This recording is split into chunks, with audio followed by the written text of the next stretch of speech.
Restez pas plantés là, c'est le podcast qui met en lumière l'ensemble des connaissances scientifiques qui ont été engrangées depuis l'histoire de l'humanité par celles et ceux qui observent et étudient le verre qui nous entoure. Réapprendre à connaître les plantes par le prisme des sciences. Voilà l'idée de cette émission pour vous faire voyager des sciences expérimentales aux sciences humaines et sociales en passant par les sciences naturelles. Moi, c'est Delphine, je suis docteur en biologie végétale et je m'intéresse aux interactions entre les plantes et leur environnement. Et moi, c'est Lucia. Je suis doctorante et je travaille sur la perception de la sensibilité des plantes. On en est venu à se questionner sur les relations plantes-humains. Ce que cela implique sur notre connaissance du monde végétal, mais aussi et surtout tout ce qu'il reste à découvrir de ces dernières.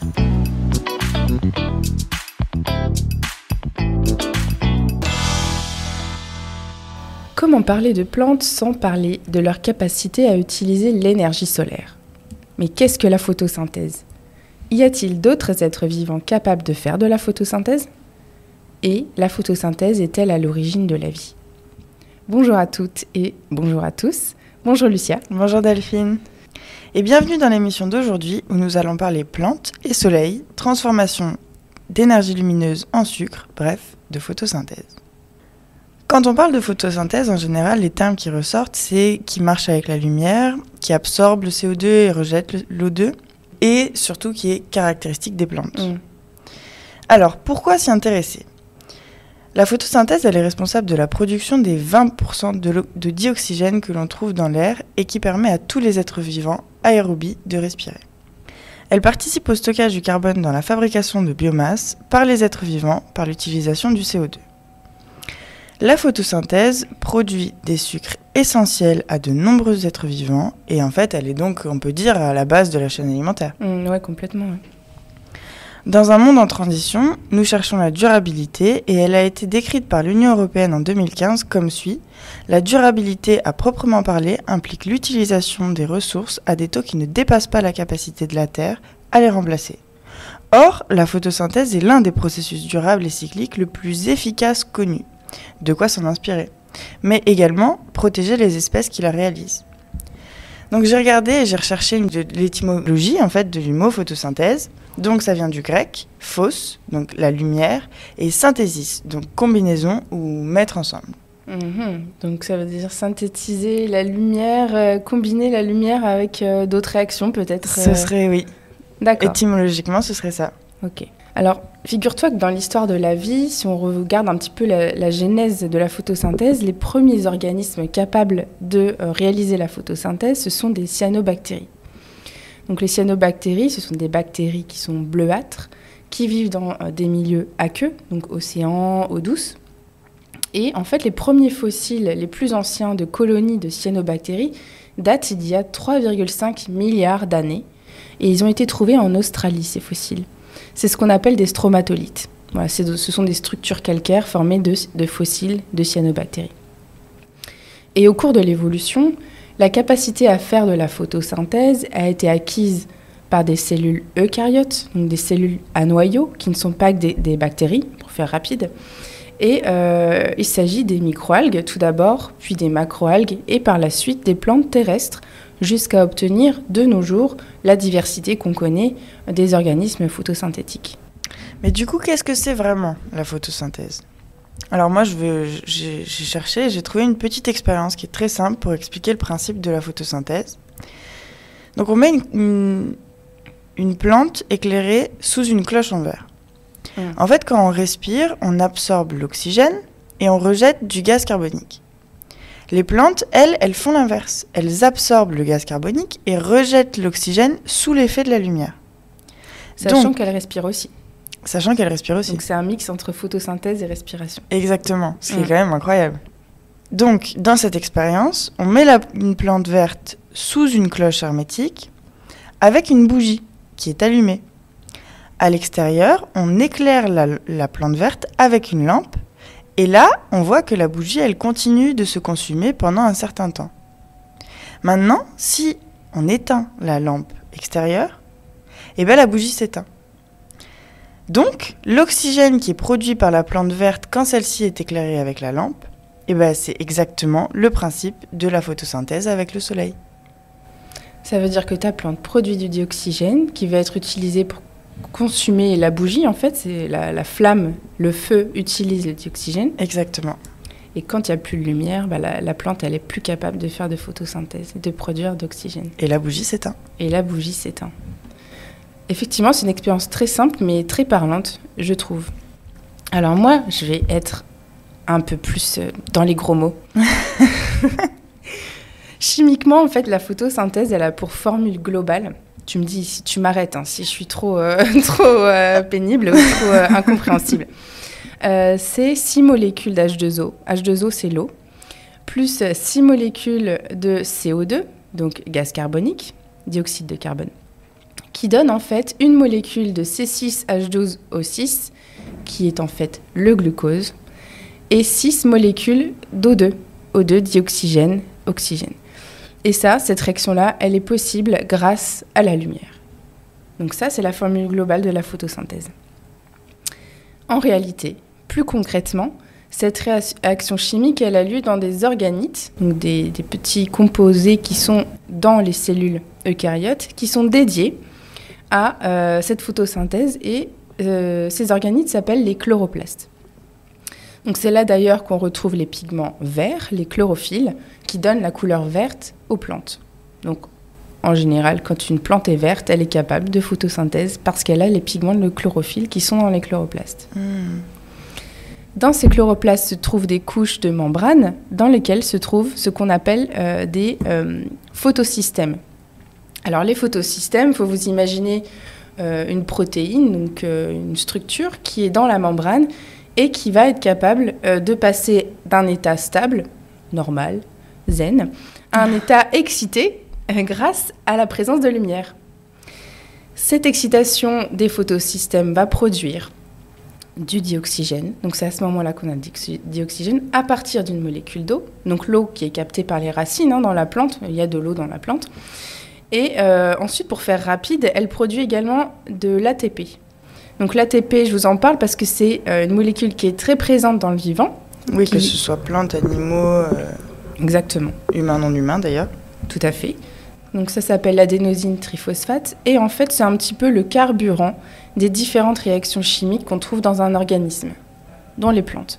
Donc le fait de produire cet ATP va être utile à d'autres réactions chimiques qui vont venir par la suite. Donc on produit de l'énergie en plus de produire des sucres. Donc premier bilan, on a produit le dioxygène à partir d'eau grâce à de la lumière. Il nous manque quand même certains composants de la formule générale. Et ça va être possible grâce à cet ATP qui a été produit d'abord dans les photosystèmes, toujours dans le chloroplaste. On a un cycle de réaction que l'on appelle le cycle de Kelvin. Et là va être utilisé le CO2, dioxyde de carbone, pour produire les sucres à partir de cet ATP-là. Donc l'enzyme qui est utilisée lors de ce cycle, c'est la rubisco, pour ribulose 1,5-biphosphate carboxylase ou oxygénase. Ça y est, là, trop de gros mots. Là, je pense qu'il va falloir finir vite, Delphine, parce que moi, je commence à avoir la tête... Je suis désolée. Ok, c'est bientôt fini. Courage. Bon, cette enzyme, elle est ultra importante. C'est la protéine la plus abondante sur la Terre. Okay. C'est dire l'importance de la photosynthèse et de la production de ces sucres, qui est la base, effectivement, de la vie, de la chaîne alimentaire. Au terme de plusieurs suites de réactions, on obtient enfin la formule générale vue juste avant. C'est une réaction qui est vraiment très intéressante, et de nombreuses recherches étudient cette réaction, et en particulier le fonctionnement du, excuse-moi, je parle aussi en mots grossiers, mais de la rubisco, comme tu as pu le mentionner tout à l'heure, afin d'optimiser sa fonction carboxylase et ainsi produire le plus de sucre possible finalement, et ou de décarboner également le plus possible. Donc en fait l'objectif, c'est d'augmenter la capacité des ressources alimentaires.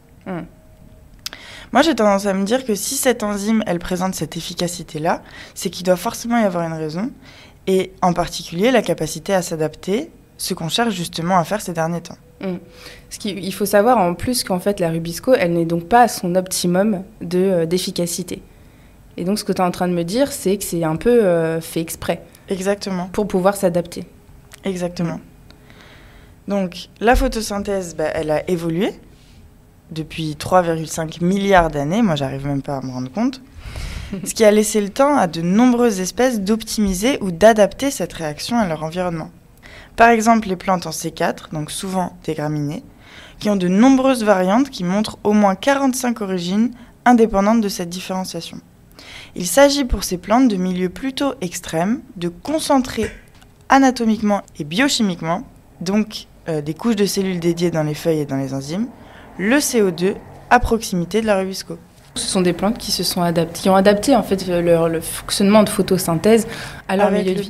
Et à leur milieu de vie. Et avec le temps. Exactement. Effectivement. Alors il y a aussi les plantes CAM, donc CAM, qui pour métabolisme acide crassulacéen, pardon. Alors ces plantes-là, ça concerne des plantes dites grasses, avec un fort stockage d'eau et de sucre, donc qui ont un aspect charnu. Donc on connaît tous et toutes les calanchoées, les cactées, mais les orchidées font aussi partie de ces plantes à métabolisme acide crassulacéen. Et ce mécanisme-là est en fait optimisé en conditions chaudes et humides, d'où proviennent ces plantes. Donc la réaction de photosynthèse se fait en 2 temps. D'abord, le jour, elles ferment leurs stomates. Donc les stomates sont des petits pores qu'on trouve sur les feuilles qui s'ouvrent et se referment pour faire les échanges d'eau et les échanges de gaz. D'ailleurs, il faut regarder des photos de ça. C'est vraiment super joli, moi, je trouve. C'est très beau. En plus, les cellules des épidermes de feuilles ont des formes un peu de pièces de puzzle. C'est magnifique. Le jour, effectivement, elles ferment leurs stomates, donc ces pores, pour limiter les pertes d'eau, parce qu'on est dans un environnement chaud, tout en utilisant la lumière. Donc, les premières réactions vont avoir lieu. Et la nuit, elles ouvrent les stomates pour faire entrer le dioxyde de carbone et relarguer le dioxygène. C'est comme ça qu'elles arrivent à réaliser leur réaction de photosynthèse. Mais certaines plantes ont également perdu la capacité à faire la photosynthèse.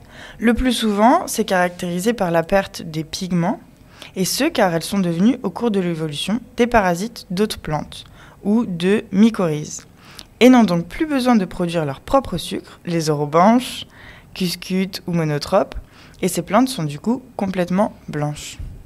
Ouais, c'est assez étrange et assez joli à voir du coup. Et en fait, effectivement, elles ne sont pas forcément directement parasites d'une autre plante, mais elles passent par les mycorhizes, donc qui sont des champignons qui sont en symbiose avec des plantes, et donc elles vont être elles-mêmes parasites des mycorhizes qui captent les sucres produits par la plante symbiotique en fait. Donc c'est un peu l'intermédiaire. Alors pour la petite étrangeté aussi, il existe des animaux kleptoplastes. Alors c'est-à-dire qu'ils ingèrent une microalgue. Mais donc souvent c'est des animaux marins, donc c'est la limace de mer par exemple. Elle digère la microalgue, mais elle digère pas les chloroplastes. Et elle va les intégrer à son propre organisme.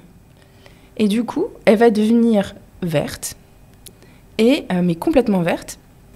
Et une fois la symbiose réalisée, parce que c'est une symbiose, ces organismes-là vont être capables de photosynthèse, alors même que ce ne sont pas des plantes. C'est extraordinaire.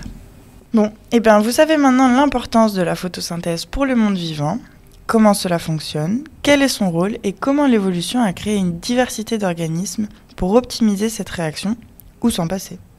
Les plantes ont cette capacité dans leur grande majorité. C'est une spécificité qui font d'elles des organismes à la fois singuliers et essentiels. Merci Lucia pour cet épisode. On espère que vous avez passé un bon moment avec nous et on vous donne rendez-vous pour le prochain épisode. En attendant, restez pas plantés là.